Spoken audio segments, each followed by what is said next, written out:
delegates and participants. I am Rachna M. Assistant Professor, Department of Civil Engineering. And Felicitation, Department of Electronics, Communication and Engineering.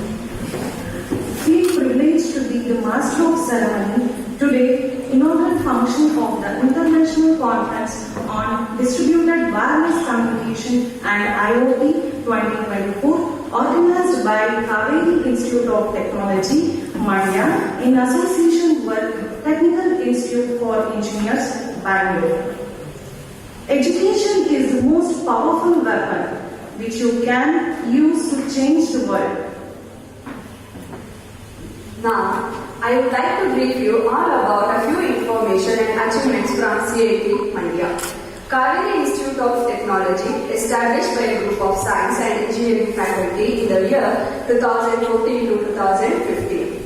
Kaveri Education and Research Trust Mandya. This renowned institution spread across 11 acres is located 200 meters near the Mysore-Bangalore highway, near Inauguration railway station, and is just 5 kilometers from Mandya towards Mysore.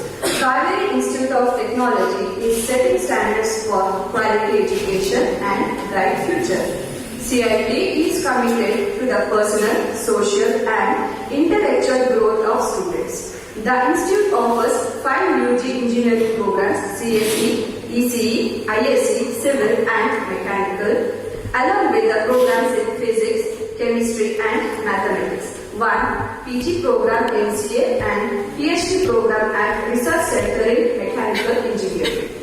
It is a mark of underlying tradition to invoke the Almighty at the beginning of an important event.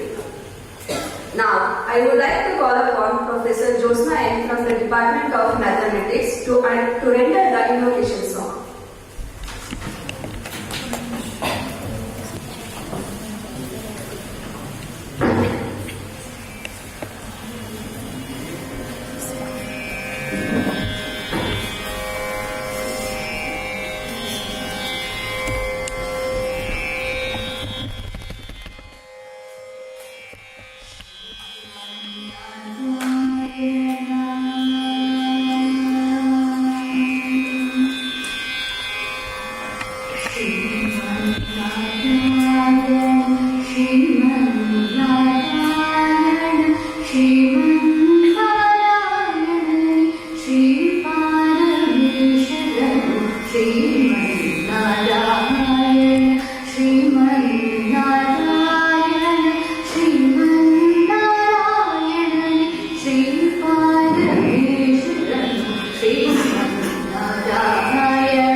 Thank you, ma'am, for the graceful rendition.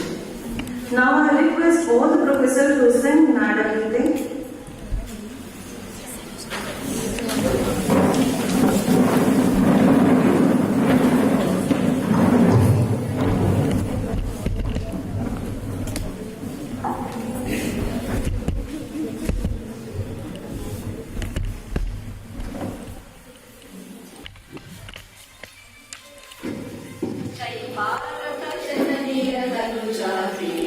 Jaya He Karnataka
ನಾಡೆ ರಂಕಣ ಜಕಡರ ನೆಚ್ಚಿನ ಬೀಡೆ ಕೃಷ್ಣ ಶರಾವತಿ ತುಂಗ ಕಾವೇರಿಯವರ ರಂಗ ಚೈತನ್ಯ ಪರಮಹಂಸ ವಿವೇಕರ ಭಾರತ ಜನನಿಯ ತನುಜಾತೆ ಜಯ ಹೇ ಕರ್ನಾಟಕ ಮಾತೆ ಸರ್ವ ಜನಾಂಗದ ಶಾಂತಿಯ ತೋಟ ರಸಿಕರ ಕಂಗಳ ಸೆಳೆಯುವ ನೋಟ ಹಿಂದೂ ಕ್ರೈಸ್ತ ಮುಸಲ್ಮಾನ ಪಾರಸೀಕ ಜೈನರು ಧ್ಯಾನ ಜನಗಣ ಹೋಲುವ ದೊರೆಗಳ ಧಾಮ ಗಾಯಕ ವೈಣಿಕರ ರಾಮ ಕನ್ನಡ ನುಡಿ ಕುಣಿದಾಡುವ ಗೇಹ ಕನ್ನಡ ತಾಯಿಯ ಮಕ್ಕಳ ದೇಹ ಭಾರತ ಜನನಿಯ ತನುಜಾತೆ ಜಯ ಹೇ ಕರ್ನಾಟಕ ಮಾತೆ ಜಯ ಸುಂದರ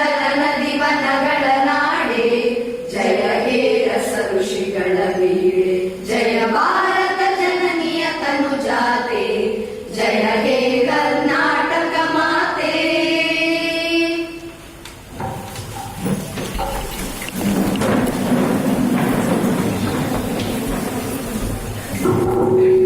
Thank you, professors, dignitaries, and all the audience. Welcoming is an art and it sprouts from the heart. To express it at this juncture, may I take the pleasure of inviting Professor Arpita A, Department of Civil Engineering, to deliver a welcome address.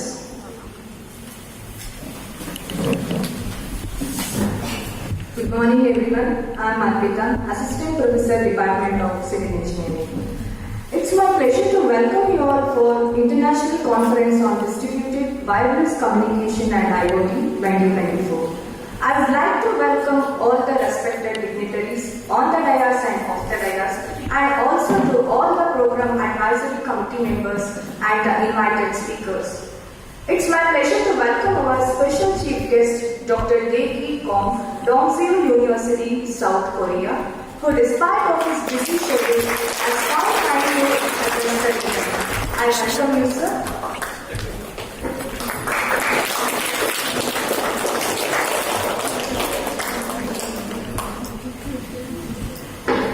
I would like to welcome our guest of honor, Sri Bhavit Singh, Senior Technical Lead, Mercedes-Benz Research and Development. Welcome you, sir.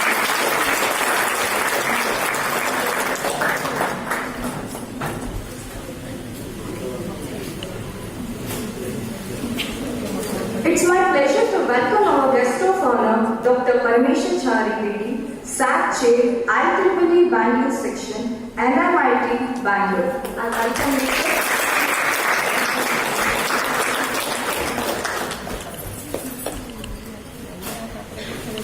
I would like to welcome our beloved President, Dr. H.P. Raju, CERT, Mandya. Welcome you, sir.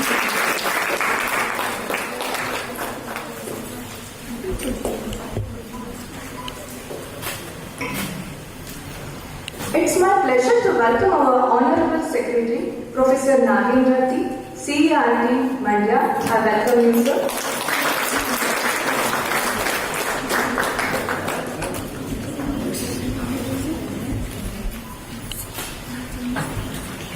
It's my pleasure to welcome Dr. B.G. Sangameshwar, Advisor, CERT, Mandya.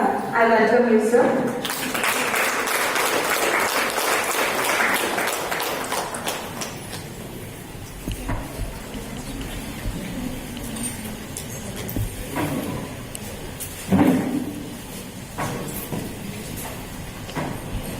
It's my pleasure to welcome our beloved Principal, Dr. Srikantappa A.S., CIT Mandya.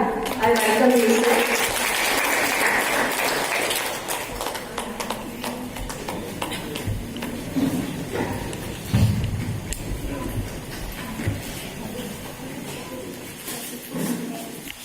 I would like to welcome Suresh, sir. I welcome you, sir.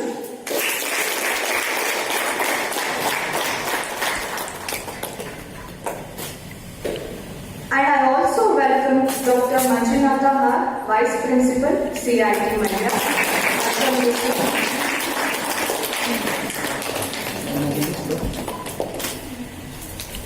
I would like to welcome Dr. Savita A.B., Professor and HOD, Department of Electronic and Communication, Technical Program Chair.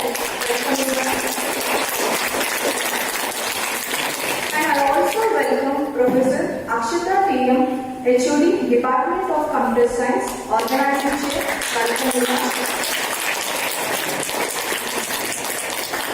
It's my pleasure to welcome Professor Amos R., HOD, Department of MCE, Publication Chair, CIT Media.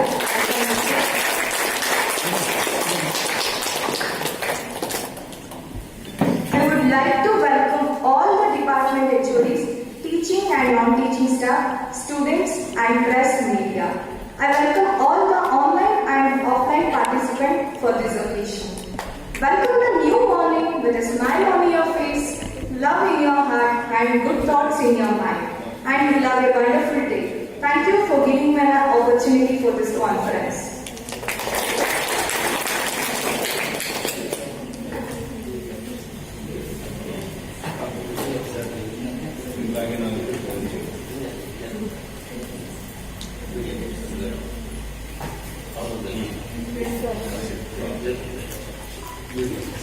It's my pleasure to welcome media.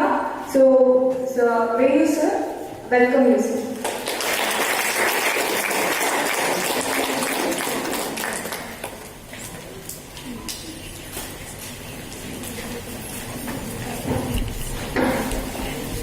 Thank you, Arpita madam. Now, we will have our traditional auspicious land clearing ceremony as a tribute to Mother Saraswati, the goddess of knowledge. I request all the dignitaries on the dais to write the land and symbolically inaugurate this program. I request the entire gathering to wait for the same.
Zoom ya, wide.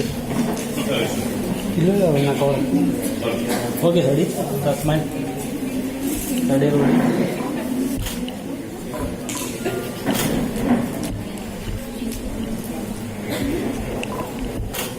Aita.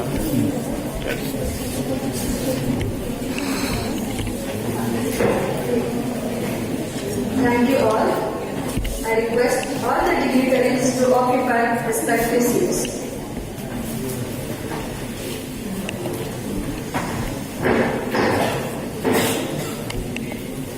Henry Ford says, coming together is a beginning, keeping together is progress. working together is success. It was indeed this mantra of working together that has brought us where we are today. A leader is one who knows the way, goes the way and shows the way. It gives me an immense pleasure to introduce Dr. Savita AP, Technical Program Chair, ICDWCI 2024. Now I request Dr. Savita AP to speak some few words about this conference.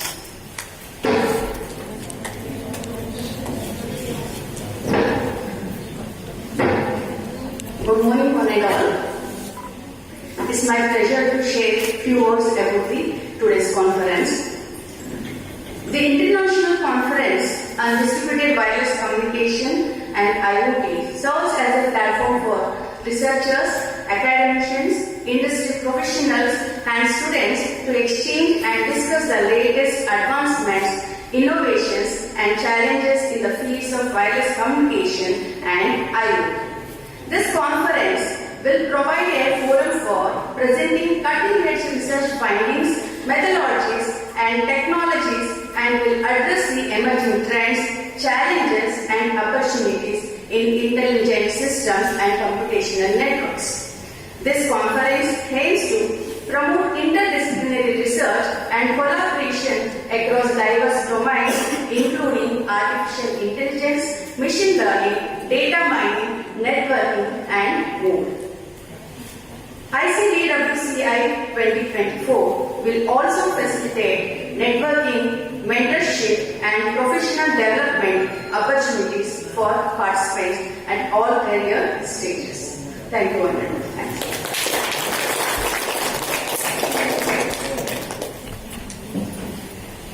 Thank you, Madam, for providing a glimpse of ICDWCI 2024. Education in today's world is not just teaching and learning within the four walls of a classroom. It is about creating awareness, and awareness is not only for students, it is also for teachers and public too. Our institution has realized the need to create awareness about itself among the students, and we are doing our best to meet the requirement. As a new step in this direction, we have come up with organizing the ICDWCI 2024 conference in our institution. May I request distinguished dignitaries on the dais to release the soft copy of proceedings of today's conference to the gathering.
All the papers are published in scriptures with ISBN number. Thank you.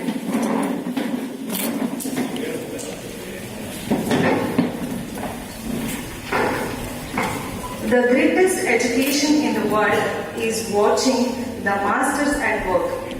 Today, we are fortunate to have a dynamic educationalist, motivation, speaker and winner of many awards. It is a matter of pride to have our chief guest, Dr. Dae King Kang, Dongsi University from South Korea. Now I would like to call Professor Rajeshwari KR, Department of Computer Science and Engineering, to read out the profile of our chief guest.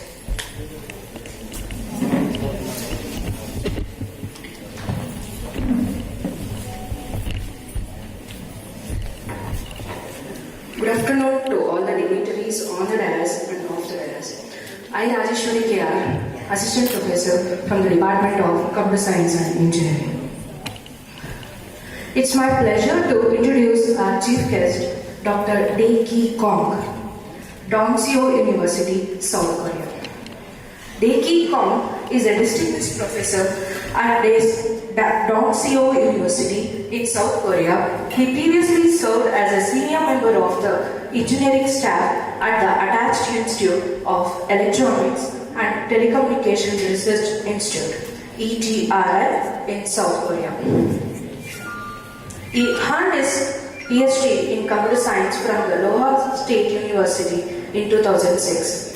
His research interest encompassed multi-agent reinforcement learning, hyperparameter, optimization and network architecture, search, automated machine learning, and financial ratio analysis and data mining based intrusion detection. Prior to joining Iowa State University, he gained valuable experience working at 2 startup companies in the San Francisco Bay Area, as well as at the Electronics and Telecommunications Research Institute in South Korea. He holds a Master's of Science degree in Computer Science from the Sogang University, which he obtained in 1994, and a Bachelor of Engineering degree in Computer Science and London University, awarded in 1992. Professor Kong has authored over 50 publications, which include books, book chapters, and high-impact SCI journal papers, as well as more than 60 journal papers indexed in Scopus and KCI. He serves as an editor for several SCI journals, including CMC, Applied Sciences, Sensors, Electronics, and Synergy. Additionally, he contributes to the development of international standards as an editor of ISO, IEC, JTC, ITU, and IEEE 3079. Professor Kong has also played significant roles at various international conferences, serving as chair, keynote speaker, and invited speaker at events such as ICCS, TEC, CENIA, and INCE. Thank you, sir, for coming for the event. I welcome you so much.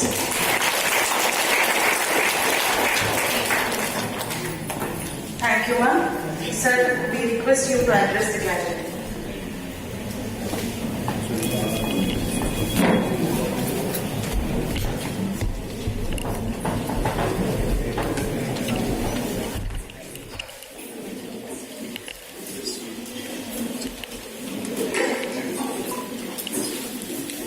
So, ladies and gentlemen,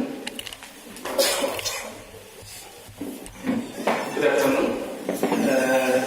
It's a great honor for me to stand before you today as we celebrate the opening of this significant event.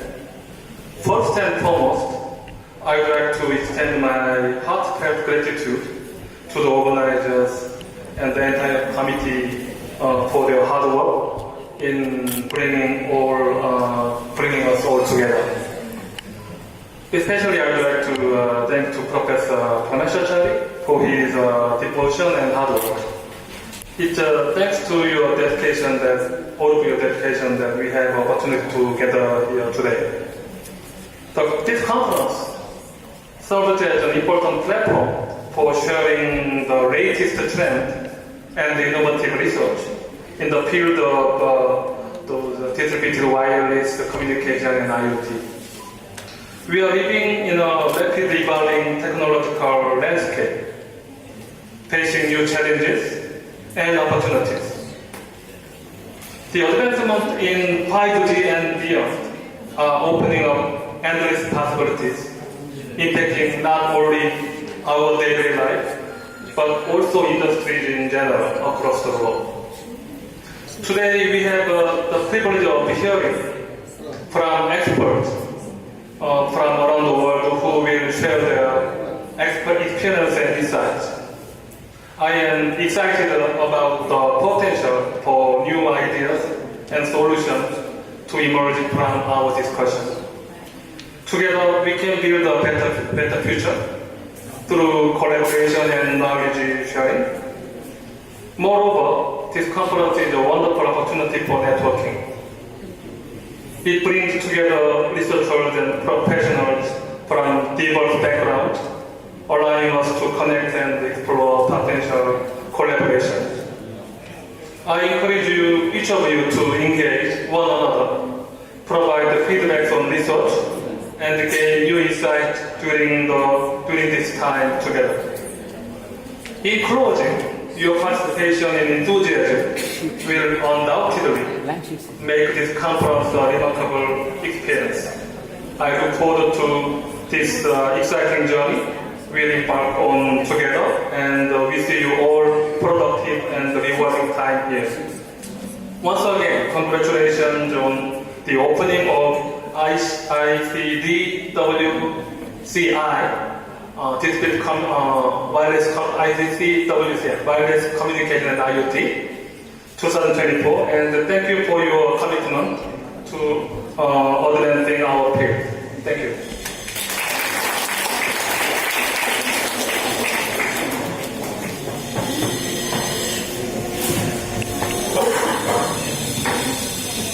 Thank you, sir, for your thought-provoking address. It is a pride to have our guest of honor, Shri Bhavit C. from Mercedes-Benz Senior Technical Lead, Research and Development, India. Now, I would like to call Professor Radhika KP, Department of Computer Science Engineering, to read out the profile of our guest of honor.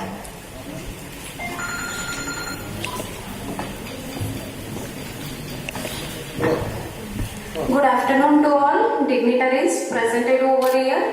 I am Radhika KP, Assistant Professor, Department of Computer Science Engineering. It's my pleasure to introduce our chief guest, Shri Bhavit C, Senior Technical Lead, Mercedes-Benz Research and Development, India.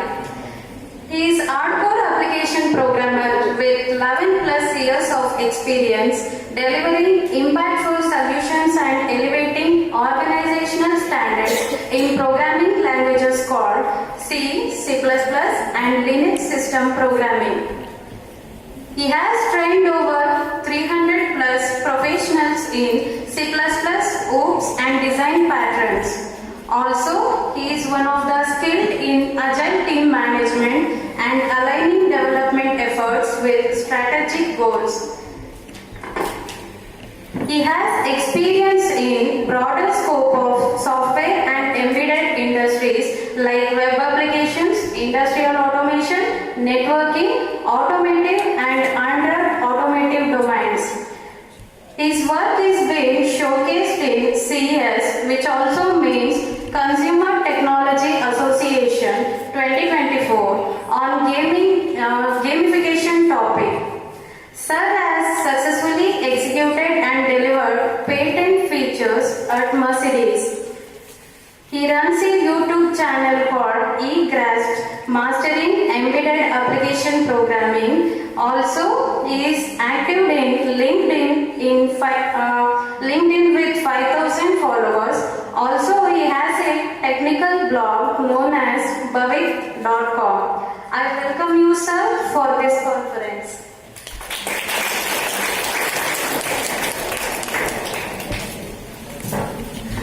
Hello, hi everyone. Good morning. So I won't take much of the time. So anyway, we have half an hour dedicated for us, for me and Doctor, to talk about the keynotes. So just I want to brief about this one. So day before yesterday, I get a call from Suresh, and thanks for Suresh for arranging all those things. And I'm very much glad to share an stage with Parameshwara sir and all the dignitaries on the stage. And So this is all the brief introduction. Anyway, already man has given the introduction about myself. So later anyway, we have a half an hour session on Keynote. So there let's discuss about like what exactly the industry is running and what exactly like what you people can gain a knowledge like in our current trend. So normally Bangalore people have more reach to the software industry or the IT world. So compared to our rural side. So what exactly I'm going to give you some keynotes and some of the things. So where you also can shine there. So this is what we're going to discuss on the second half of this conference.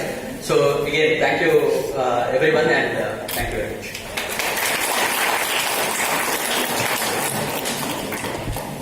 Thank you, sir. A dream is not something that you see while sleeping. It is something that does not let you sleep. Now, I would like to welcome Professor Chaitra NT, Department of Computer Science and Engineering, to introduce our chief guest of honor, Dr. Parameshwari BD, a dynamic researcher and professor from NMIT Bangalore. Good afternoon to all the dignitaries on the dais and off the dais. I am Chaitra NT, Assistant Professor, Department of Computer Science and Engineering. It's my pleasure to introduce our Chief Guest, Dr. Parameshwari BD, currently working as a Professor and Head of the Department of Electronics and Communication Engineering at Nifty Meenakshi Institute of Technology, Bangalore. He is also working as Associate Dean at NMIT. He is also the visiting professor for University of Rome Tor Vergata, Italy. He is currently serving as the Student Activity Committee Chair, IEEE Bangalore section. He is also listed in the world's top 2% scientists by Stanford University, USA for his research works. He is recognized as Research Guide at VTU, Belgavi, awarded 4 PhD and currently 5 research scholars were pursuing PhD degree under his supervision. Sir has published over 150 plus articles in SCI, Scopus and other indexed journals and also in several international conferences. He is the Associate Editor for Expert Systems, International Journal of Computational Intelligence Systems and International Journal of Reconfigurable and Embedded Systems. He is also serving as Editorial Board Member, Academic Editor and Reviewer for several international journals indexed in SCI and Scopus.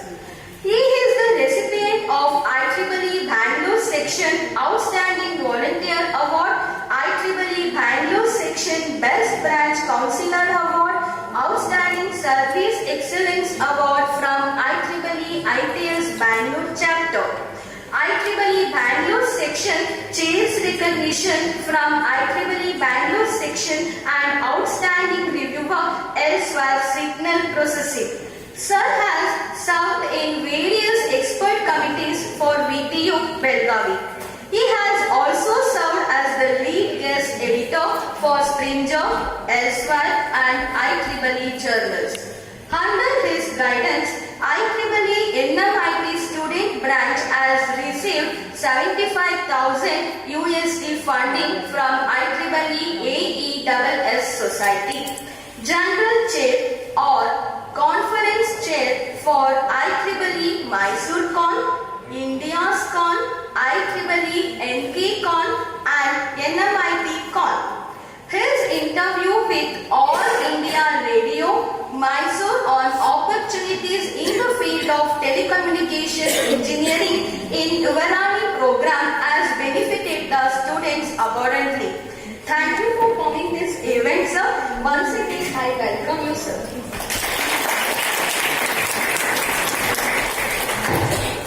Hello, Namaskara. Very good afternoon, honorable presenter, respected dignitaries, on the dais, the President Raju sir, and the Secretary Nagendra sir, and the advisor Sangameshwar sir, and especially the special thanks to our speaker from Korea. So he has come all the way from Korea to Institute of Technology, Manila. So, first of all, I take this opportunity to thank the Principal and Management of Kaveri Institute of Technology for organizing this international conference on distributed wireless and IoT for the benefit of students especially. So this type of conference will help the faculty members and the students to improve their research skills. So that to rural place, so helping the rural students. The college has taken initiation to organize this conference. I think this is a good platform for the students. So I take this opportunity to thank the Mr. Suresh for Technical Institute of Engineers. So he has supported us, supported the college to organize this conference and bringing on the foreign speaker to this conference. So this is also one of the support from the actually TA is the professional body. So coming to this professional body, we have the international professional body and the national professional body. I hope you know the international professional body IEEE, just now they are introduced. IEEE is the Institute of Electrical and Electronics Engineers, and we have another professional body, national professional body like IET, and TA is also one of the professional body. So they are helping the institution to organize the conferences, workshops, and also they are helping the colleges to bridge the gap between the academia and the industry. So with this contest only they have invited the person from Mercedes-Benz. So he will also highlight the benefits, and I will also give some input for the students to get placed in the industry. So what actually the industry is looking for.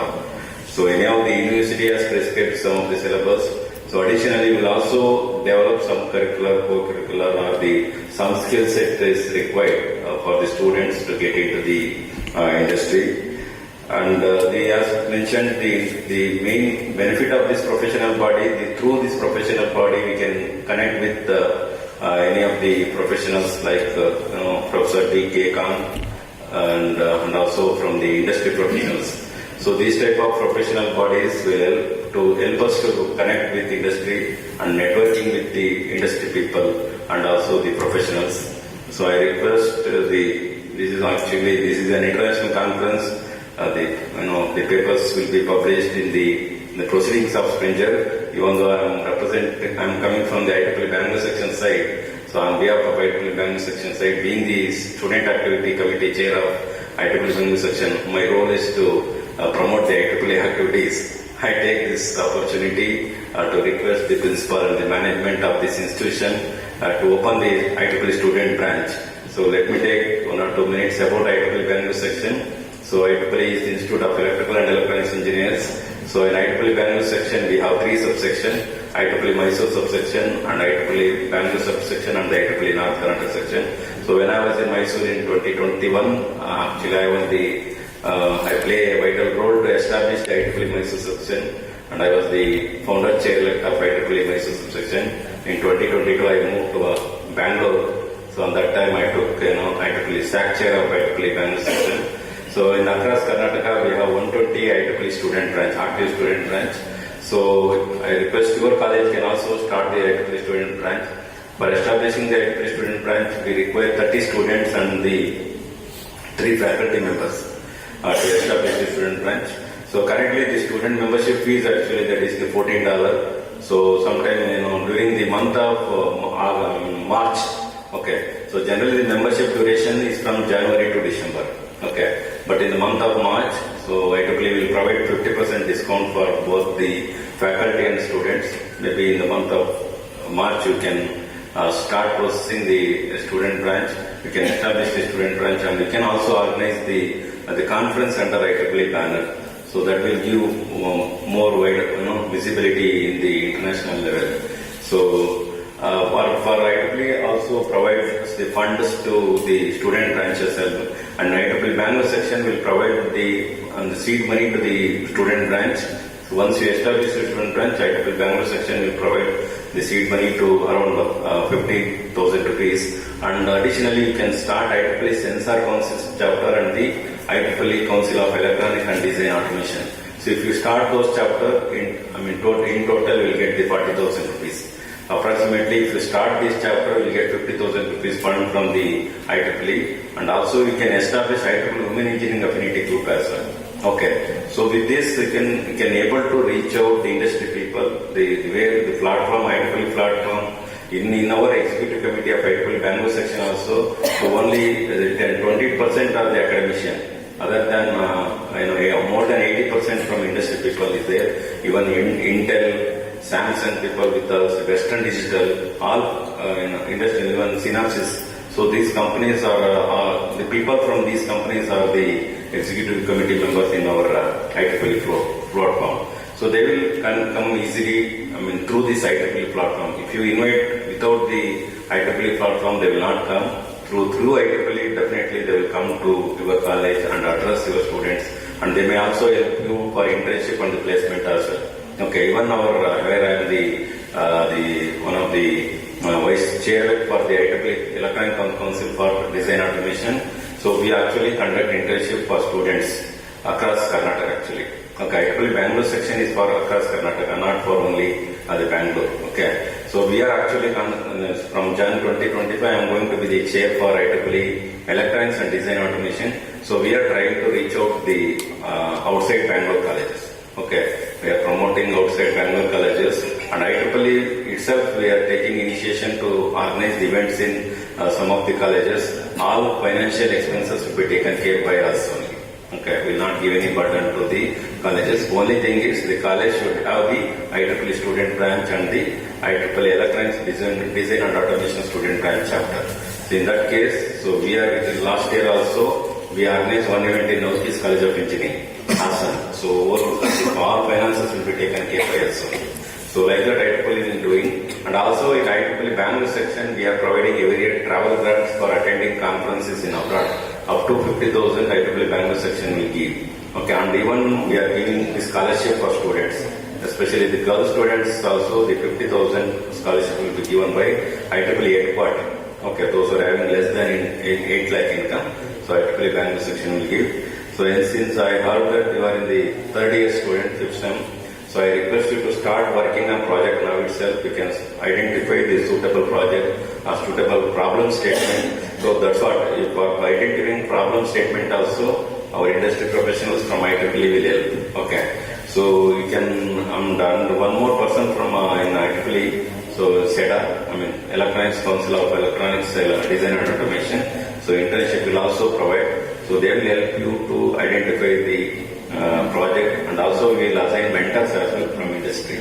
Okay, so they will help you for identifying project and doing the projects in industry as well. Some of, not all, some they will conduct interview and select few students. And additionally, you can start the project now itself. We can start identifying the project now itself. So once the project is completed, we can publish the paper. We can convert the project into paper.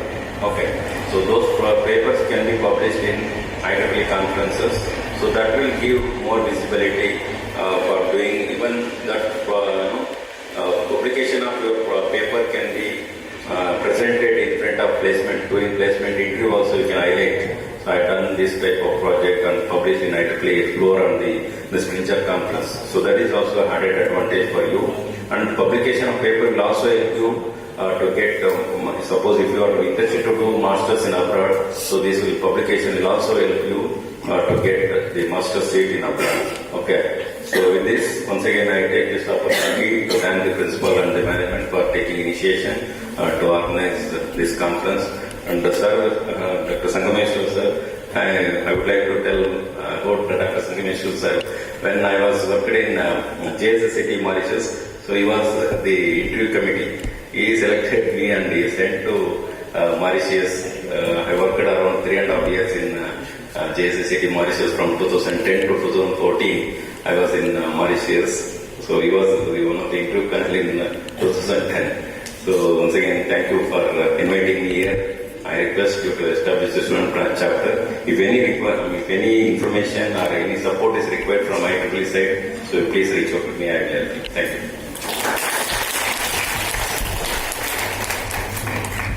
Thank you, sir, for your thought-provoking address. We also missed having Dr. Luca Di Nunzia, University of Rome, Tor Vergata, Rome, Italy, and Dr. Paolo Crippa, University of Politecnica delle Marche, Italy, with us for today's event, and unfortunately they could not make their presence offline. They have shared their wishes, and we would like to play the video of the messages they have shared with us.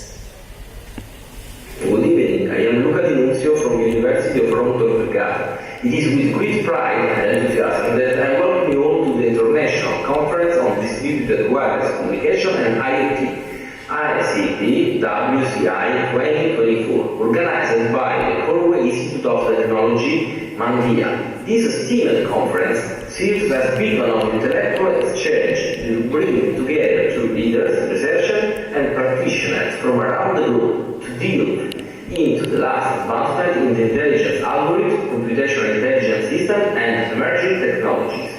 The insights and innovation shared during this gathering hold immense potential to shape the future of our fields, address critical global challenges, and drive transformative progress.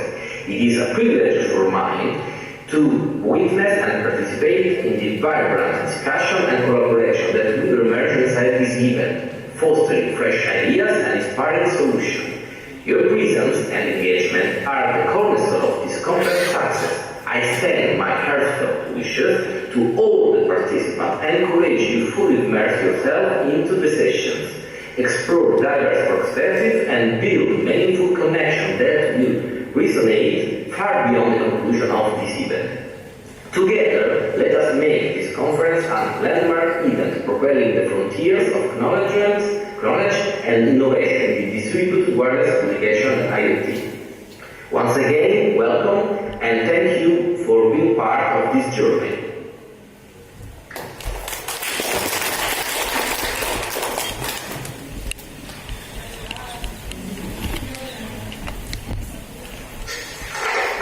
I'm Dr. Paolo, Professor of Electronics at the Polytechnic University of Marche, Ancona, Italy. It is with immense pleasure that I welcome you all to the International Conference on Distributed Wireless Communication and IoT, ICT-WCI 2024, organized by the Corway Institute of Technology, MENI.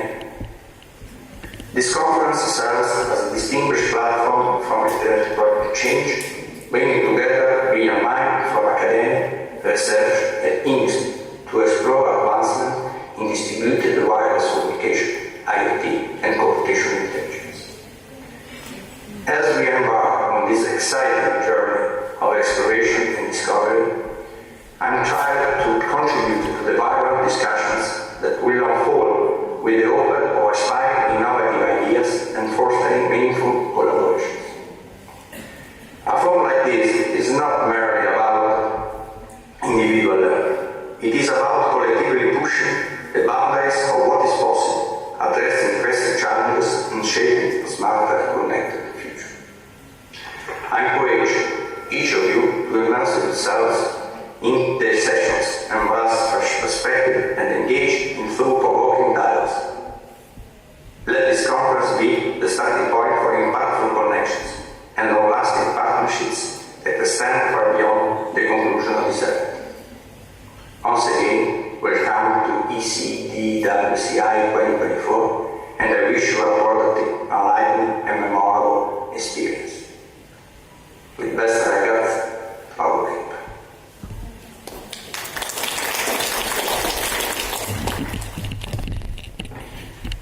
We extend our thanks to both eminent personalities.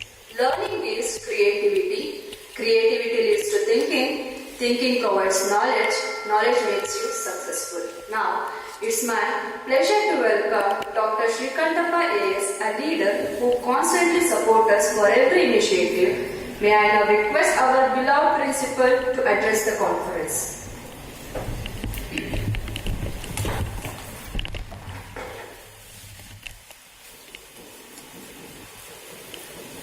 Good afternoon, everyone. Yes, chief guest, Dr. Dae Thi Kong, Deng University, South Korea. Mr. Boyd, Senior Technical Lead, Mercedes-Benz Research and Development. Dr. Parameshwari, SAC Chair, IEEE Bangalore Section, NMIT, Bangalore. President of Inauguration Ceremony and President of CRT, Dr. H.P. Raju. Secretary of CRT, Professor Nagendra T. Dr. Sangameshwara, Advisory Committee member of this conference. Dignitaries on the dais, off the dais. We are happy to inform that this is the second international conference we are organizing in our institution. First international conference was organized offline on emerging trends in mechanical engineering. It was a great success. We had received more than 100 research papers from all over the globe. We had two keynote speakers, Dr. Dong Won Jung from Jeju National University, South Korea, and Mohammed Julfikri Abdullah from University of Science, Malaysia, Penang, Malaysia. We are organizing second international conference on distributed wireless communication and IoT. We have received more than 100 research papers for presentation in the conference. We are thankful to all the delegates, authors, reviewers, advisory committee members, and members of other various committees for extending their cooperation for the smooth conduct of this conference. CIT has a recognized research center in the Department of Mechanical Engineering and awarded 5 PhDs under PU Belagavi. We have applied for recognition of research center in the departments of chemistry, electronics and communication in the coming years. CIT Mandya has completed 10 years. We are organizing the Shmanotsava Sambrama on 16 December 2024 as a token of remembrance of celebration of 10 years. Jagat Guru Dr. Sri Nirmalananda Swamiji of Adi Chinchanagiri Math has consented to bless the occasion. CIT has started postgraduate program Masters of Computer Applications in the year 2023-24 on Information Science and Engineering from the academic year 2024-25. CIT has signed MOU with Foreign University of Skarmanagara, Jakarta, Indonesia, and in order to update and exchange the latest developments in the technology. We have signed MOU with industries like GTTC, Q-Squares, Sopnodia, Pentagon Space, etc. They are imparting updated soft skills, communication skills, and technical skills by providing training for our students. We have set up Data Mining Center of Excellence in association with Celonis Limited and training for training our students on job-specific software tools. I am happy to inform the gathering that CIT has provided job opportunities for all the eligible students. Some of our students have secured gold medal and a rank in the university examinations. Graduates passed out of CIT are working in multinational and recognized companies. Once again, I welcome the guests, delegates, participants to this conference, and I request you all to make this today international conference a grand success. Thank you. Thank you, sir. Moving ahead, we welcome our Professor Nagendra T, who motivates us for all the academics and technical activities. Now I request our Secretary to address the conference.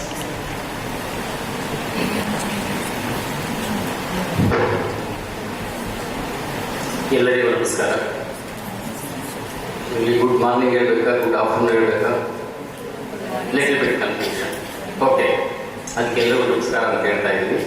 Dear students, you are not seems to be very active. I don't know the reason. Students, ನಗು ಮುಖ ಇಲ್ಲ ಅಲ್ವೇ? Yes. Dignitaries on the dais comprising D.K. Kang of Yonsei University, South Korea, Bhavit from Mercedes-Benz, Bangalore, Dr. Parmeshwar from NMIT, Bangalore, the presider of this function and the president of CRT, Dr. Raju, Dr. Sangameshwar, the advisor of CRT, principal, vice principal, dear faculty members, very importantly, students. Dear students, you are very important for this type of programs or conferences or workshops and everything. Because you are the actual beneficiaries. In view of you people only, we have arranged this conference. You should know the importance of this type of conferences. What is the importance of the conference of this type? Really, it is a platform, an arena to update your knowledge. These activities definitely will bring interest among you people, interest among students and also in the teachers. It will help to draw your attention towards the research activities. The outcome of research activities, that means which contribute new findings, new innovations, which are so useful for the welfare of human beings and for the development of the nation.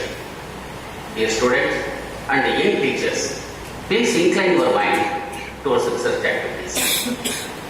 For the development of nation, science and technology plays a very important role. Without the contribution of science and technology, a nation cannot develop. The research activity should be increased in all fields, not only in the engineering field, in all fields, like medical field, pharmaceutical field, and basic sciences. Take for example, the vaccination which has been developed for COVID, which has been developed in National Institute of Serology.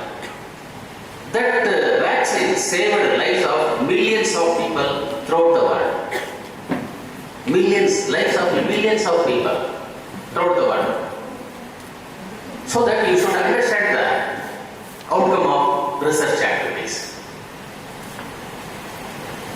Dear students, that is definitely, I think, this conference have created interest among you people to incline your mind towards research activities, so that once again I request the faculty members and students, please you show interest towards research activities and contribute for the development of the nation.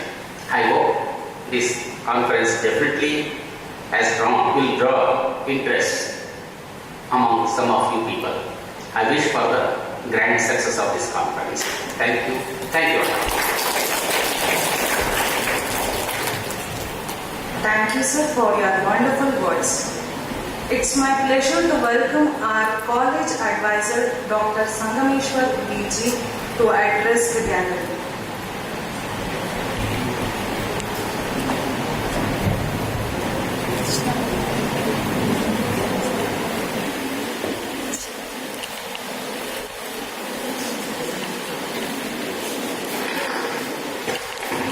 Good afternoon to all of you, the dignitaries of the dais, and my friends, young friends, colleagues of CIT. It was a surprise to me, suddenly they called me here for this, to say something about the conference. So good that it is not easy to conduct a conference, international conference, for places like this.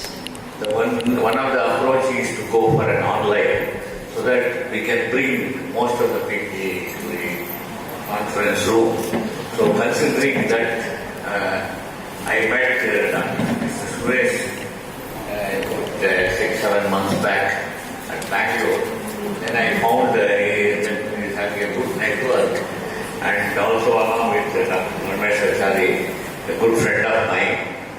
So considering both, where we decided to have an international International Conference at Mandya, Kaveri Institute of Technology, Mandya.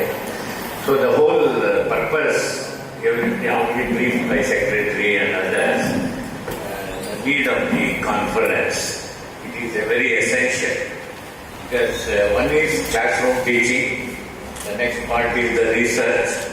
All are not easy to do this. Research, everybody talks about research.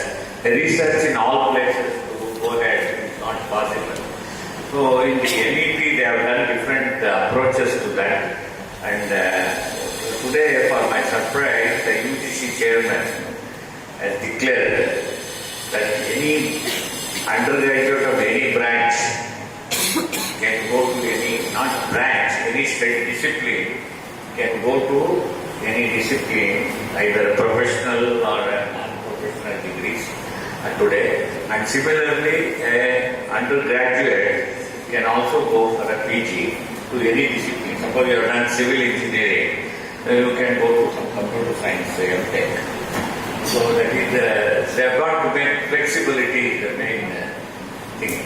In such occasions, these conferences are very helpful to all of us, because in conference we discuss with people from different places, from Europe, Korea, all these places. So when they come, they share their experience and you learn from that. So it is very essential. Particularly I am telling, faculties have to learn to attend these conferences. Wherever it is conducted, at least 2 to 3 conferences in a year, each teacher should go to conference and learn something, and then you start writing your own papers, and finally you can have our own conference or our own papers. All these can be done. So for all these, you have to start somewhere. So we starting and discussing with Suresh and Mr. Chari, and then finalize we can have this conference. And today we are here for that conference. You can see 2 people from Italy and other places have come and spoke to you. That itself is a learning. It is not that we learning through just because they came and gave some message. That message itself is a learning. So learning can happen in several ways. And nowadays, because of the digitization, reaching people from one place to another is easy now. So because tomorrow we'll have most of the paper presented online, right? So how many papers finished? 60. 60 plus papers are being presented.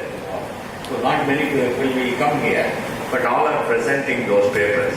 You can identify your areas of interest for future. So these are all very important. Don't take it anything lightly. It is very serious. Because a lot of effort has been put to make this conference. So don't take it easy. It is not for anybody. It is for the faculty and the students of this college. That is the main purpose, that all of them should know about that. And I request all of them to attend. And they are also making arrangement of live stream, even in the classroom with your mobile. You can listen to the paper presentation and all this. So it is a very good thing, arrangement has been made. Earlier when we were doing conference and all, it is a big affair. So we have to make transportation arrangement to get all kinds of things have to be done. That is all gone now. So you can have a virtual thing and can be understand very well about these things. So please, this is my request. Please be serious about reaching, and don't worry about that you are civil or mechanical or anything. All to listen to everybody. Some one small bit, 1% of that message if you get, you can develop on that message, develop things. So it is very essential. So kindly listen carefully and make use of this opportunity very seriously. And I thank the organizers of the college and also Suresh, IEEE chapter. And you also told about the IEEE chapter to start. So we are planning to do that. And I talked to President now. It will be done. We will see to it IEEE chapter. Similarly, there are CSI chapter, mechanical, automobile chapters are all there. So slowly we will do and it is very essential to have those chapters so that we can get a lot of people to come and visit CIT so that we can learn more from the sharing of information. So with these few words, I congratulate and thank you for the opportunity and good luck to all of you, and I wish the whole conference will be very successful. Thank you.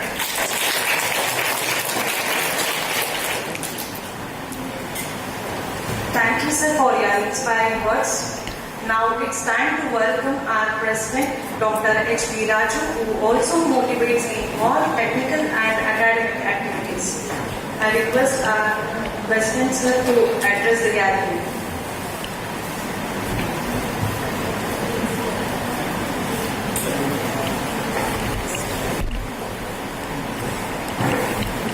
Hello. Good afternoon, everybody.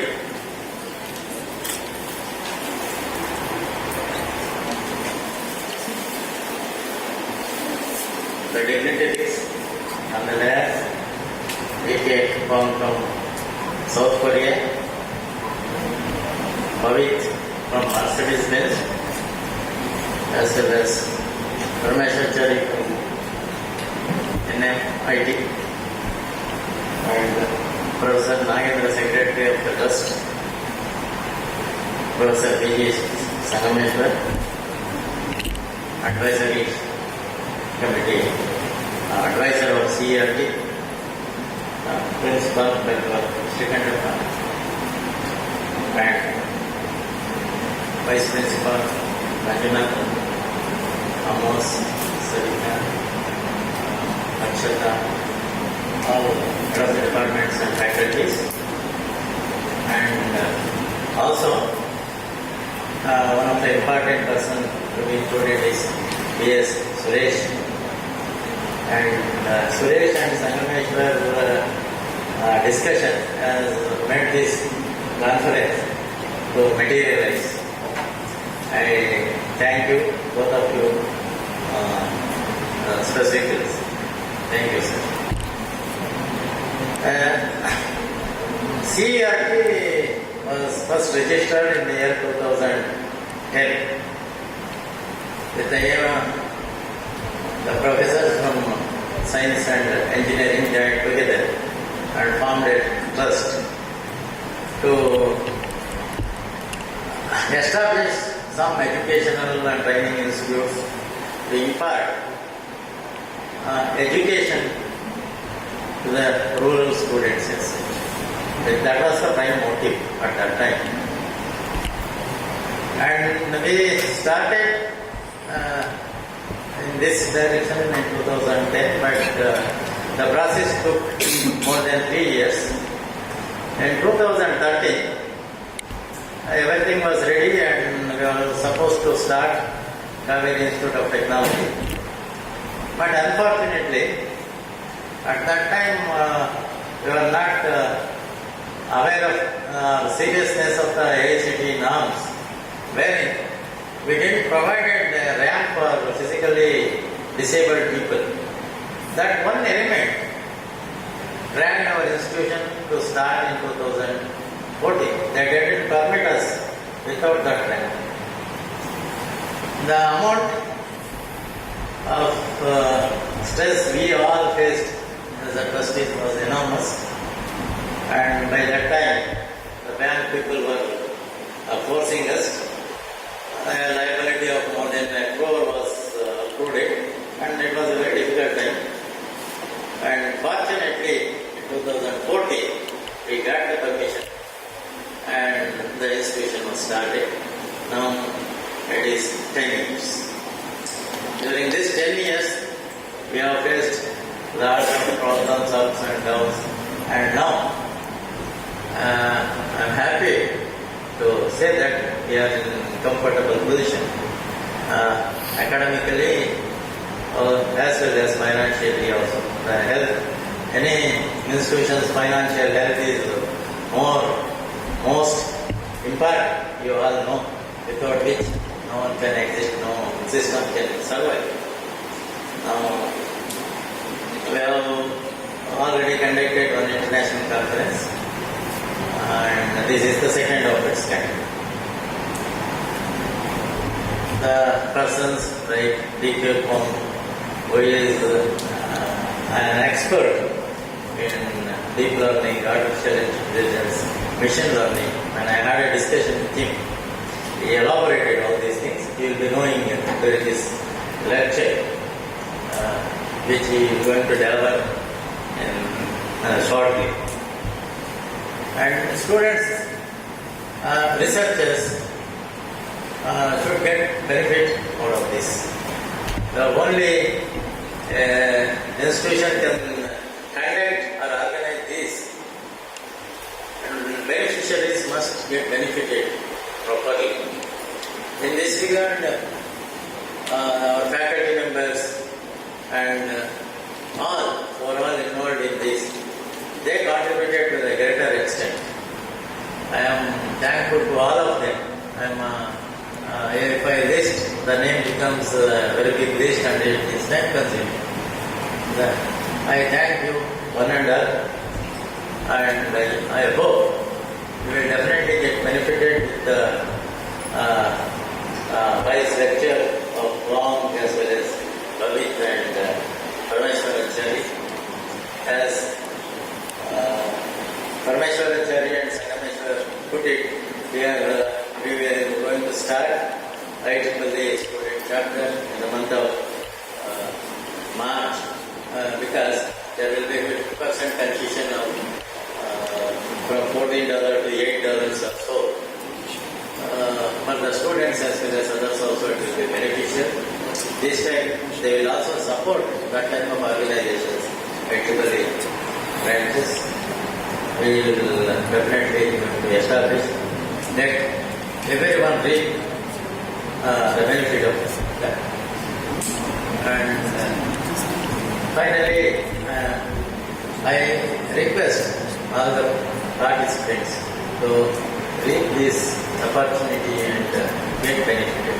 Thank you, Honorable.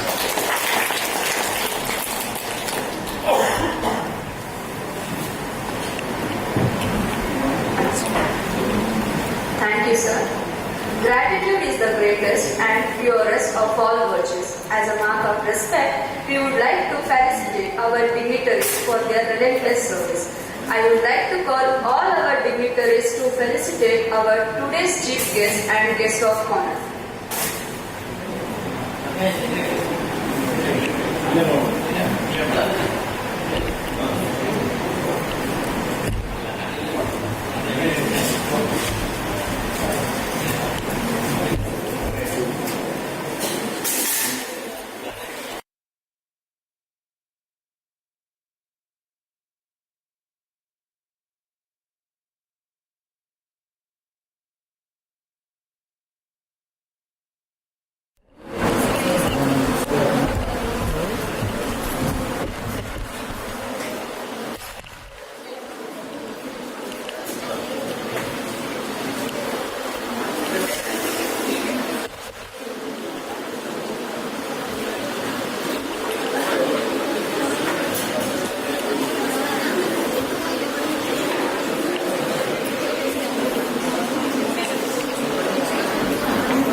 And thank you for the opportunity to speak about the topic that is transforming the landscape of the technology and communication.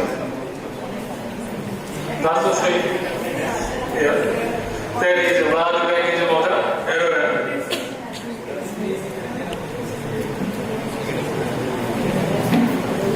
In the recent years, we have witnessed the remarkable evolution in AI, particularly in the domain of natural language processing. LLM, large language model, such as GPT-4, have emerged as a powerful tool capable of understanding and generating human-like text. These models are trained on vast amount of data, allowing them to learn the intricacy of language, context, and even cultural nuance. So what exactly are LLMs, large language models? At their core, they are transformers, which is neural networks designed to process the generated text. By analyzing the patterns in the language, LLMs can produce coherent and contextually relevant responses to a wide range of prompts, wide range of inquiries, questions, and prompts. This capability has opened up a multitude of applications from chatbot and virtual assistant to content creation and language generation translation. The potential benefits of LLMs are immense, very huge. In education, they can provide personalized tutoring, helping students grasp complex concepts at their own speed, own pace. The way we teach and educate is from 19th century, 19th century. You students are usually from 21st century, and I'm a man in 20th century.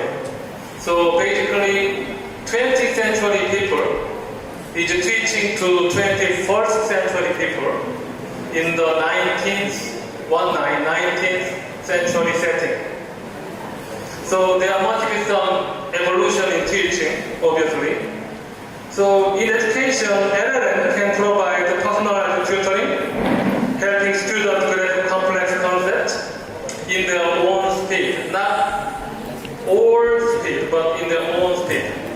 So some people can go faster, some people can go slow, but not left behind. In business, the LLM in business streamline customer service operation, enabling companies to respond to inquiries more efficiently. Furthermore, in creative fields like art, LLMs can assist writers and artists by generating ideas that can inspire new works.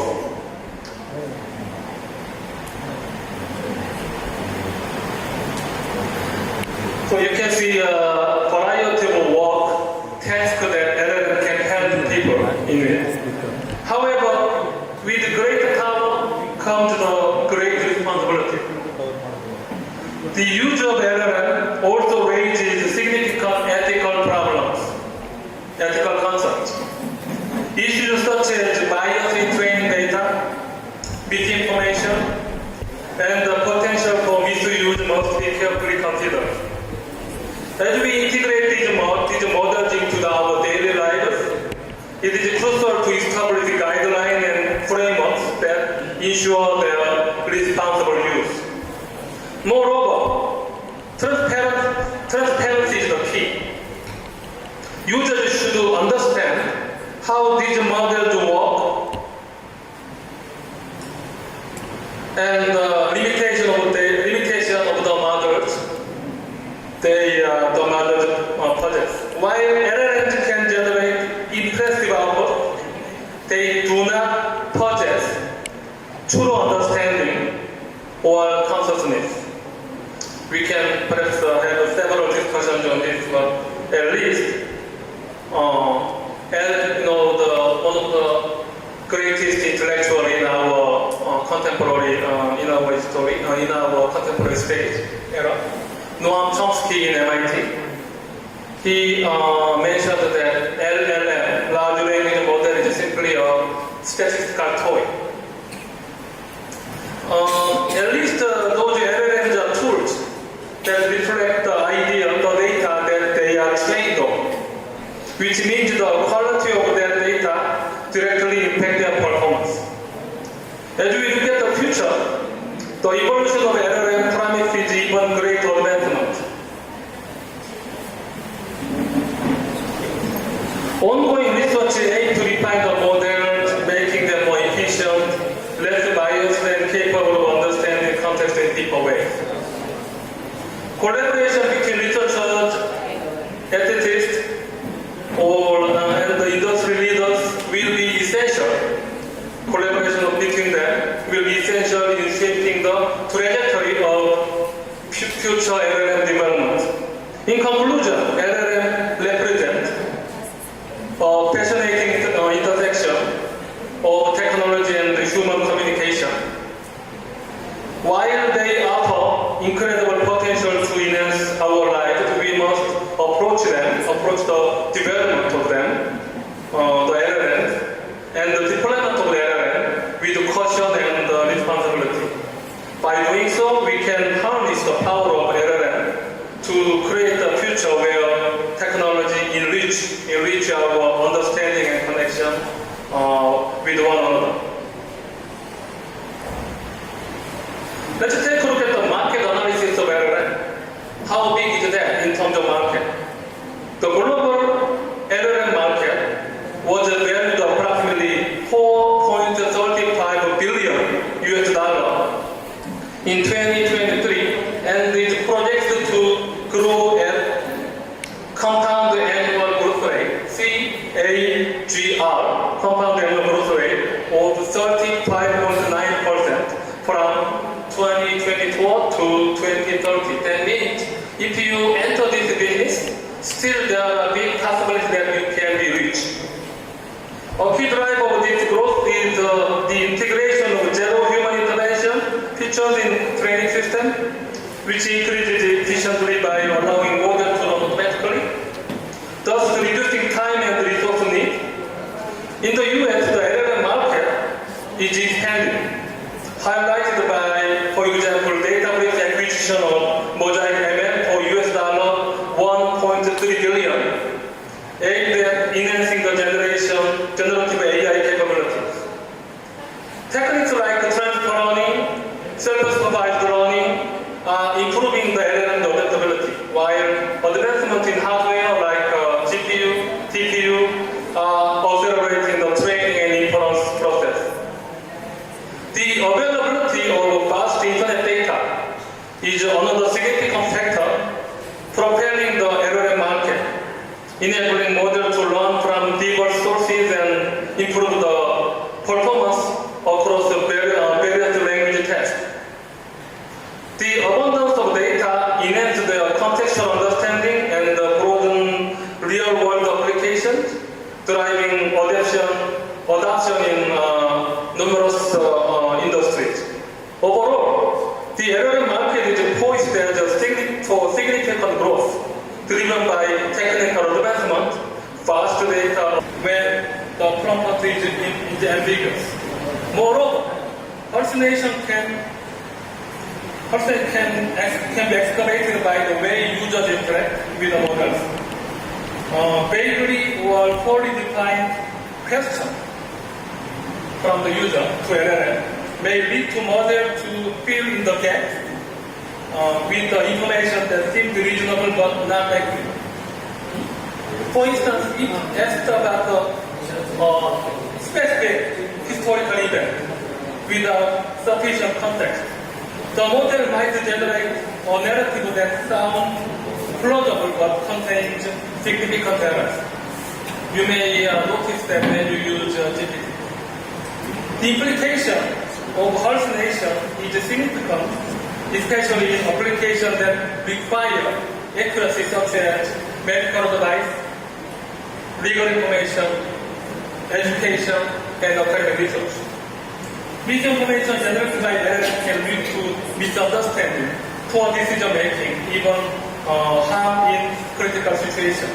Therefore, it is essential for the user to approach the output of this model with critical mindset, verifying fact, seeking the reliable source when necessary. To tackle this issue of hallucination, researchers are actively exploring several strategies. One approach involves improving the training data set to minimize biases and inaccuracies. Additionally, fine-tuning the models with specific high-quality data. Fine-tuning high-quality data can also enhance the reliability in certain domains. Ongoing advancement in model architecture, training technique also aim to reduce this frequency of hallucination. On the other hand, developers are increasingly implementing mechanisms that allow users to understand the limitations of LLMs. Clear communication about the potential of hallucination can help set appropriate expectations from the general public and encourage responsible use of this technology. So, while hallucination in large language models presents challenges, it also highlights the importance of ongoing research and development in AI. By acknowledging these limitations and striving to improve the reliability of LLM, we can harness their potential while mitigating the risk. As users, we must remain vigilant and informed, ensuring that we critically evaluate the information generated by this platform. Thank you.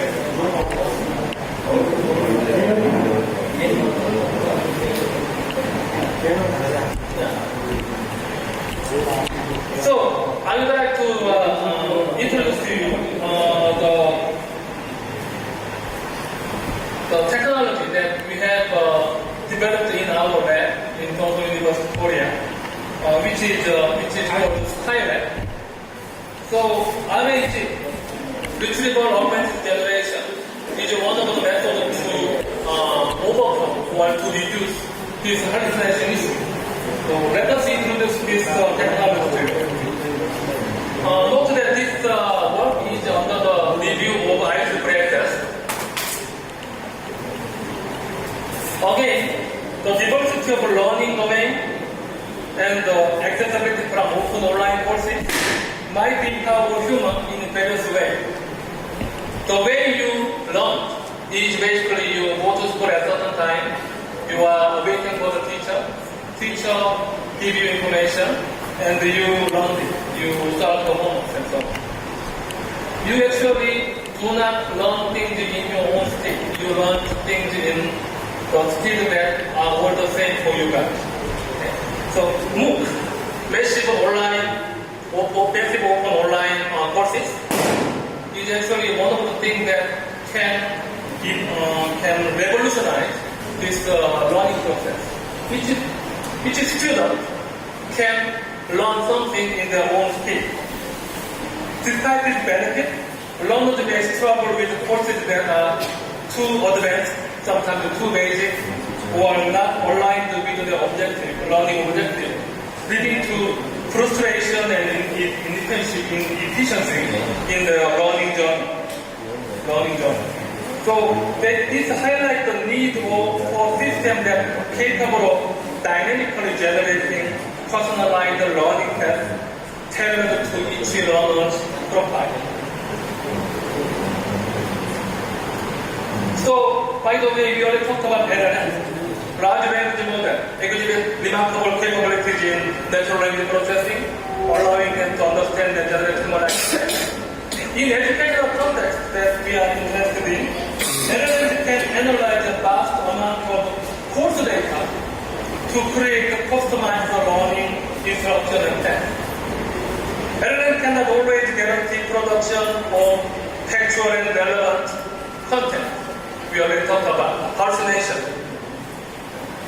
which poses a risk to learner progress and understanding. This limitation presents a considerable barrier to the effective use of LLM in generating personalized learning paths.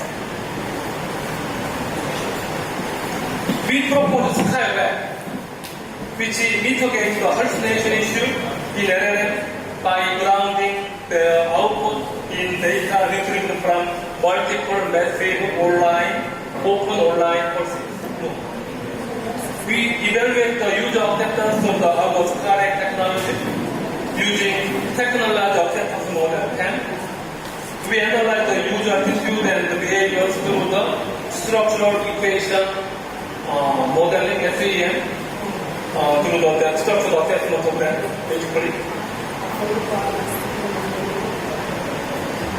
So we start by enhancing user input by making the query more specific and ensuring it covers a broader topic that the user might be interested in, but user did not explicitly mention, which is interesting because in customer research, usually customers, sometimes they don't say, they couldn't express what they really need.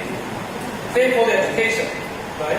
Sometimes educate the learners, they have some need, but they even don't know how to express that. So it's interesting to find them using the AI technology or using this web technology.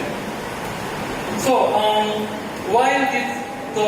with this improved query to LLM, our algorithm enters the retrieval page by accessing each MOOC, massive or online open courses database, to search for the relevant keyword aligned with the query. In the final page, Skyweb integrate the retrieved courses into the structured learning path for that particular user. The language model combines the course list into the refined query, taking into account the user profile, such as prior knowledge and the learning goals, and organize the courses into the logical sequence so that they can be the learning path. These are the algorithm of methodology. These are the cosine similarity. Maybe you are familiar, some of you are familiar with, to find the similarity between the query and the retrieval document. These are the experiment results. What you can see on the left is the result from the naive vanilla web, the web itself. And these are the results from our Skyweb methodology. These are the Skyweb methodology. So, we collected 103 responses from the people as a human object to evaluate our system, including 79 students and 24 educators. Most respondents they have a bachelor degree or master degree. They present the fields like technology, art, humanities, science, engineering, and education, with smaller groups of business, healthcare, and social sciences. You can see that demographic distribution is very diverse. The hypothesis tested in the study examines the paper, influencing the acceptance and the use of our current technology. We have 23 questions to cover the 8 hypotheses. We use partial risk square, structural equation modeling, PLS-SEM analysis, to analyze the correlation between hypotheses. It's basically a small extension of linear regression analysis.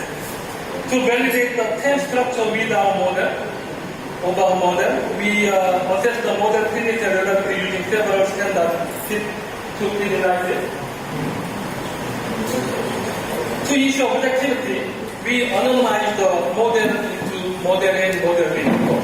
So we, instead of saying vanilla naive web and our Skyweb, we put model A, model B, and we give them to the user, to the object, to prevent bias, allowing the participants, the object, to assess the output without knowing which model it is tested.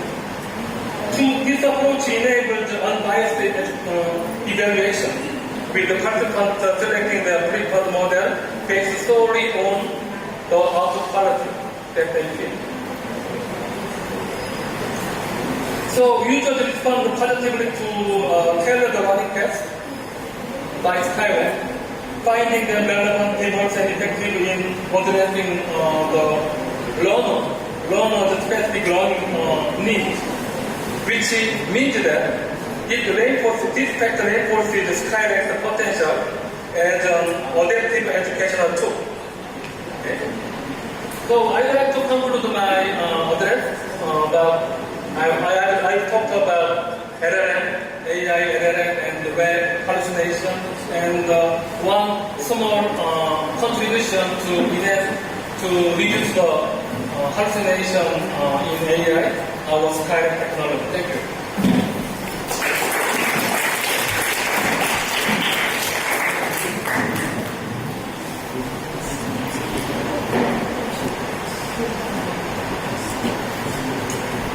So, are there any questions?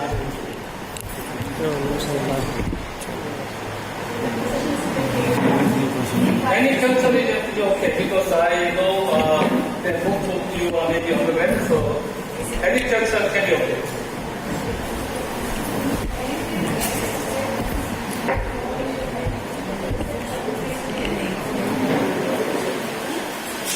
Okay, don't worry that you can just contact me offline, okay, after this conference and for any question. Thank you.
Number message ಮಾಡ್ತೀನಿ.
Start ಮಾಡೋಕ್ಕೆ ಮುಂಚೆ ಹೋಗ್ಬೋದು.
I know already you are all hungry, even I am also hungry.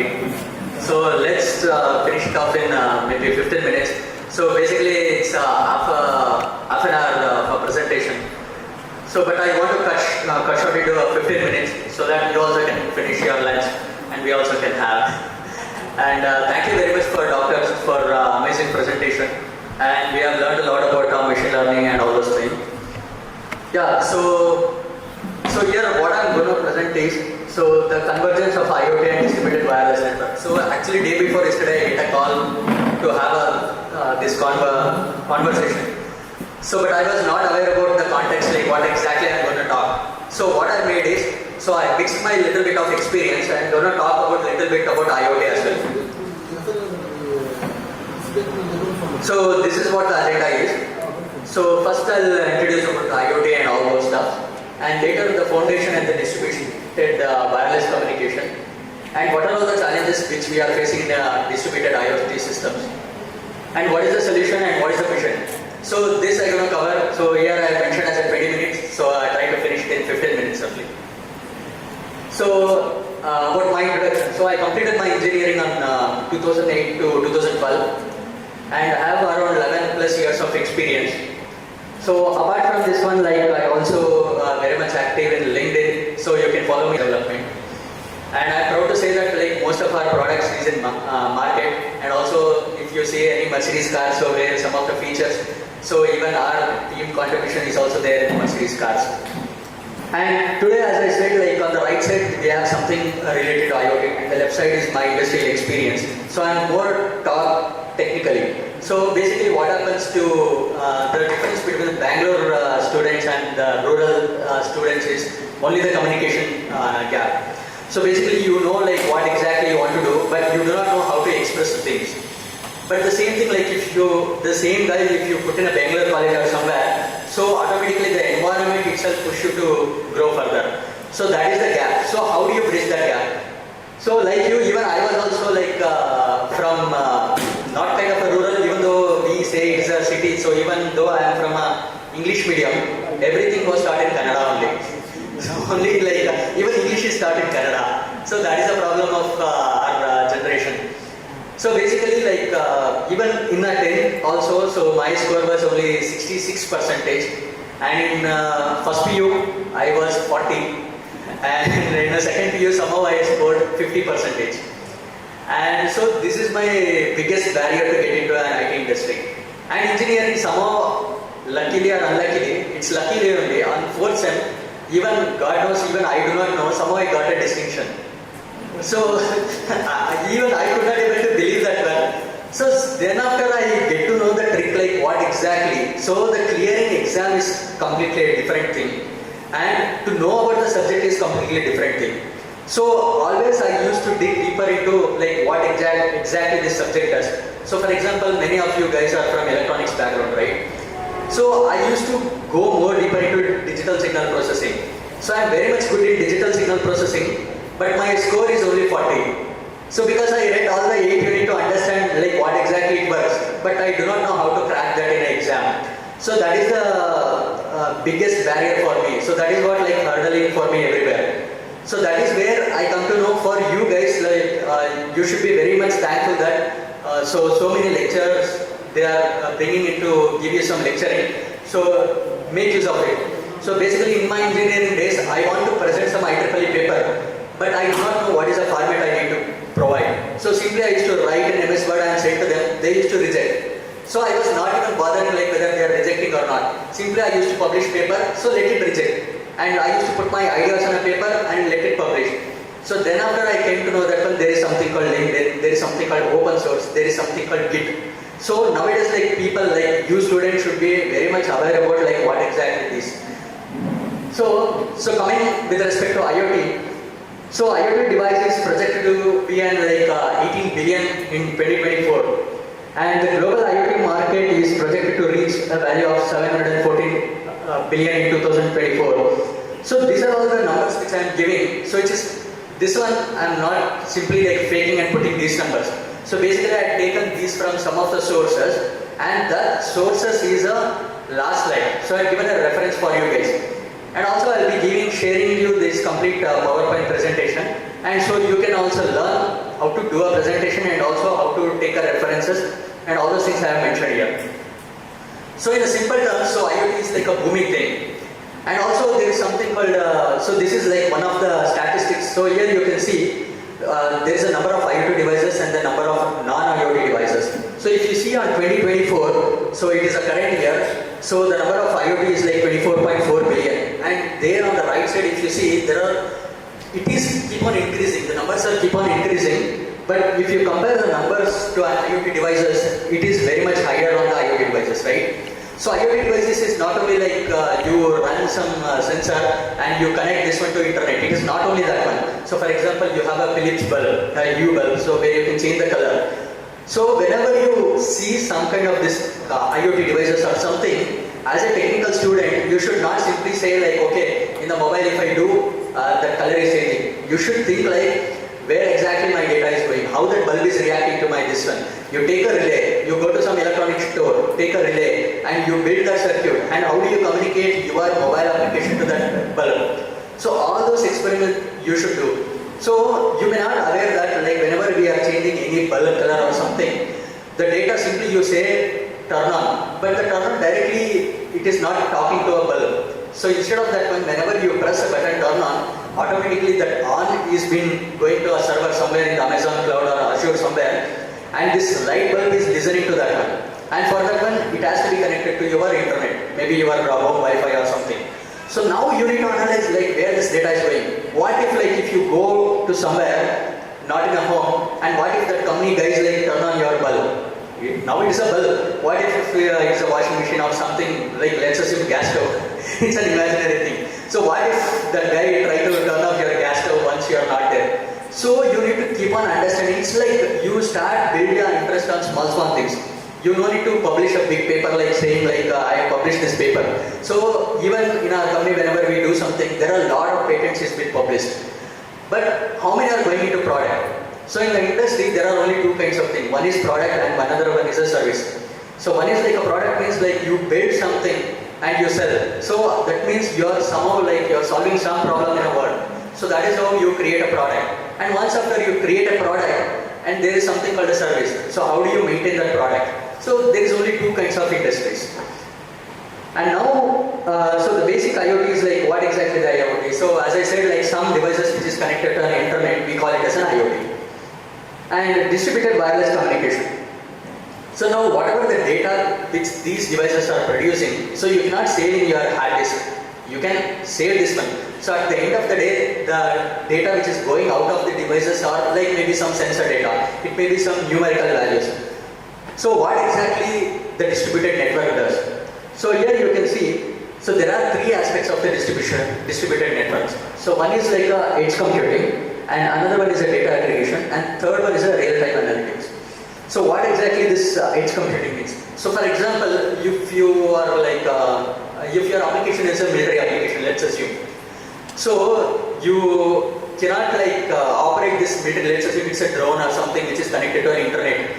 You cannot like reach to server. So if I want to hit the target and it has to go to server and server somewhere that has to come, the signal has to come to your drone and then only it should fire. So if that is the case, so then what if there is no internet in some places? So then your entire product goes out of the task, right?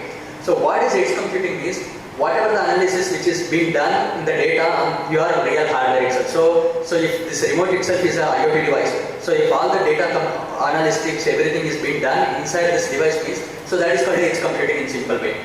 So here you can see, so what is the advantages of those things is decreases the latency. So that means I don't need to send the data to a server, again get it back and do some analysis. Instead of that, all the analysis you are doing locally in a hardware. And the second one is a bandwidth. So what if you do not have a network? What if suddenly it goes to from 5G to some LTE or like some old 1G technology? And another one is enhanced reliability. So these are all some of the advantages. And our data aggregation is, so what if you send some gen data? Let us assume you place a sensor somewhere and simply someone came and tilted the sensor. So it's a wrong, right? Some error sensor data is being pushed to a cloud. And inside the cloud, again it goes and it does all the analysis. Instead of doing that one, what if you filter out the noise in your local device itself? So that is called a noise reduction. And the resource optimization. If you keep on bombard the data, the AWS server cost itself is in millions of dollars. So I'll give you one example. So if you want to use a computer of AWS, so per month it is going to charge 4 CR. It's a 4 crore if you want to work if you want to buy some system like any operating system, let's say Ubuntu or Windows, if you want to use per month they're going to charge 4 crores. So imagine like how much data we are pushing, how much cost we can reduce. So this is called a resource optimization. And the other one is a real-time analysis. So what if like let us assume you have an autonomous car, so it is taking you somewhere. So it has to take a decision on the real time itself. Many of you people have learned about a control system. Nobody knows like where exactly the control system is used. So whenever the flight takes off, it goes for autopilot mode. So that is where the control system kicked in. So you have a hell lot of resource, like you can listen in a lot of YouTube channels, you build take a servo motors and you build a smart robot and create a for loop or like feedback loop in any of the programming language, like whether it may be Python, C, C++, whichever you are familiar. You start build some small prototypes. So that is where you will understand the things about the control system, whatever you have learned in a college. And so if we integrate this edge node aggregation points and the real-time processing, so whatever I told before, all these 3 things if you club together, so then we will get a proper distributed wireless communication framework. So this is called a framework. And with respect to the technical challenges, so for example, like low power device constraints. So what if your IoT device is low power? So if you have only like maybe 1000 mAh battery, so how do you manage your product? So simply you cannot run your program in a continuous loop, right? So automatically it will consume your battery. So how do you design such kind of things? So whenever you are designing any IoT system, you need to consider all these challenges and you need to consider all these constraints.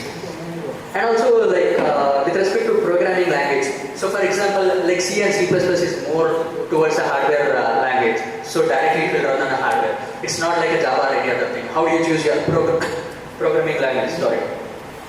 And also the main concern about IoT is the security. So like how do you maintain the security whenever the communication is happening between your device or someone?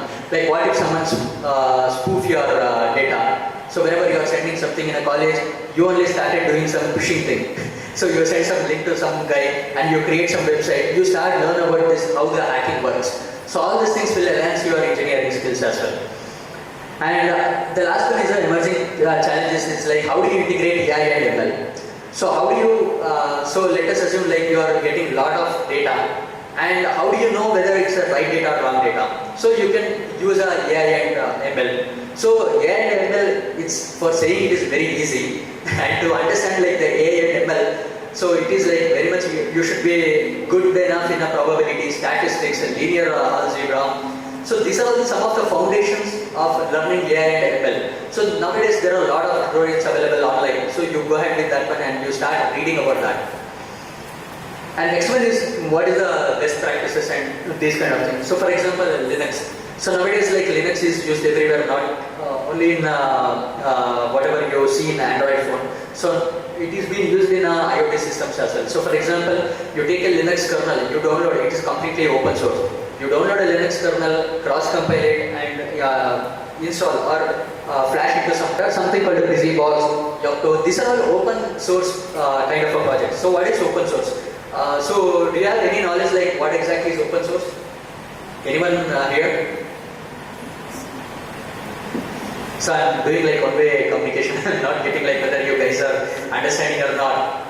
So these are all the things like you should know what exactly. So do not simply come to college, do not simply say like I want to score much and simply get placement. None of the guys will call you for a placement, really. So that is a hard truth. So what exactly, do you people know like what is lead code? So great, and so only some of the people knows like what is the lead code. How many of you have created a profile in LinkedIn? Great. And how many of you are active in LinkedIn? Similar to Instagram. Great. So it's good to know that people are slowly coming to LinkedIn platform. So this is how you start building your network. So for example, like I was not knowing like Dr. Young, like sorry if I'm pronouncing his name wrong. So suddenly like we connected together. So if I'm getting some doubts about AI or ML, so directly I can ask him. So these are some of the things you should build. So what is the difference between Bangalore guys and you guys is? So those people continuously every day at least one problem they're gonna solve in a lead code. So they started getting some scores in the lead code, and what they do is they build a network in a bigger company, whatever the people who are working in a bigger company like a Google, Meta and all, Netflix, these kind of things. And other thing is, what they're going to do is, they will create some projects, some 2-3 people together, and they will showcase in a LinkedIn. And also they will showcase in a YouTube. So once you start showcase all those things in a LinkedIn, so all other people get attracted to you and they start connecting with you. And once you start doing that one, some other day, if some people or some startup or some other company is looking for some candidate, so automatically HR will connect to you. So whether are you interested in these things? So whether maybe they may give some internship opportunities so that you will get exposure towards the real-time industry, what exactly it works. So slowly what these people will do is they will connect with the Google people, they will ask like whether can I get an opportunity. So once you get an opportunity, you should be very much thorough in all this kind of problem solving of data structures, algorithm and all this thing. So that is where your talent shines, like that is the place you need to click and you need to take out all this thing, take out the opportunity. So suppose now like your college has arranged the IEEE association or something like that, and I thought it was like around $14 or something per student per year, I think. I'm not sure like it's a per year or per month. It is like hardly 2,000 rupees or something. You subscribe for that and you create a group and you publish whatever the things you are doing in a LinkedIn and in some open source contribution. Simply you create some project and simply push your project somewhere in a open source in a GitHub. So let the world knows like what exactly you are doing. If you simply sitting in a Mandya and you are thinking like someone will come and place me and someone will take to my company, so it's not gonna happen. So even for the communication, there are two kinds of communication. So whatever the principal and whatever they spoke now, so those kind of communication I do not have. So they know like, how to speak with the audience. So, but my way of communication is a technical communication. So you don't need to have a very good English knowledge to talk about transistor, right? My biggest challenge was why transistor is having 3 pins. One is positive, one is negative, where other one has to put. So that kind of curiosity you should build. So once you start building your curiosity, that is how your knowledge will also grow. So now like what is the future of this one? So here you can see there is something called industrial IoT as well, industrial Internet of Things. Nowadays if you see a Robot Bosch and so many other big companies, so what they are doing is the factory is directly connected to an internet and the cloud and all the analysis has been happening. There is something called a predictive maintenance. Suppose you put some motor and you sell some motor to some company. Let us assume after a month he says like the motor is not working and you come and change the motor. So in that one day there are a lot of productivity goes away. So suppose he is manufacturing of a lace tips or something. So then one day of a production goes. So there is no supply, there is a difference between supply and demand. So what exactly this machine learning does is, so it will do a predictive analysis. So what things like when the machine may go wear and tear. So based on the vibration of the motor or based on like whatever the noise it is producing, it will intimate to the company saying within next few weeks the machine may not work properly. So this is called a predictive maintenance. So you have a lot of ideas. Like in Bangalore, there is so many things called Zomato, Swiggy, and so many other things are coming up with new ideas. So why can't you build some small prototypes, let it help in a Mandya itself? Not like a drone Pratap. So he's also great in some kind of a thing. So basically, it is like you start building something and showcase to the world. So that is how you also get to expose yourself to the entire world. And this is all about myself. So I think I try to finish. So I'm not sure like whether I finished it or not. And here I have a WhatsApp link. Maybe you can join to this group. And I'm going to share this entire PowerPoint presentation and the links, everything in that one. And also I'm going to share you the LinkedIn link as well. So we can connect, and if you have any doubts, so you can feel free to post there in the group. So I'm going to help you. Sometimes I try to take some programming classes. It is not like officially like how do you learn in some coaching center. It is all like how in reality it works. How the entire thing on the Linux side, how it works on the back end, how it works on the background, how this kernel boots up and all those things. So these kind of talks I'll be keep on giving sometimes. So maybe if you are interested, you can feel free to join. And this is called open source. Just I am posting it's for a free of cost. So these kind of things you also should keep on do, and you can expand your things. So that is all from mine, and hope you enjoy. Thank you.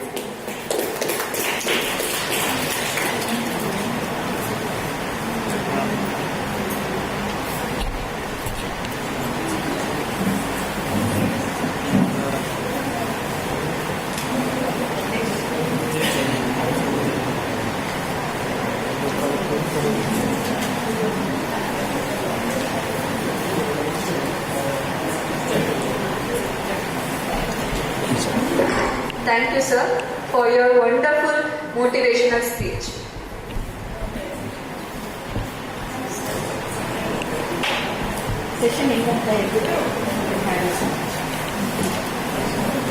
This session gets end. You can have lunch.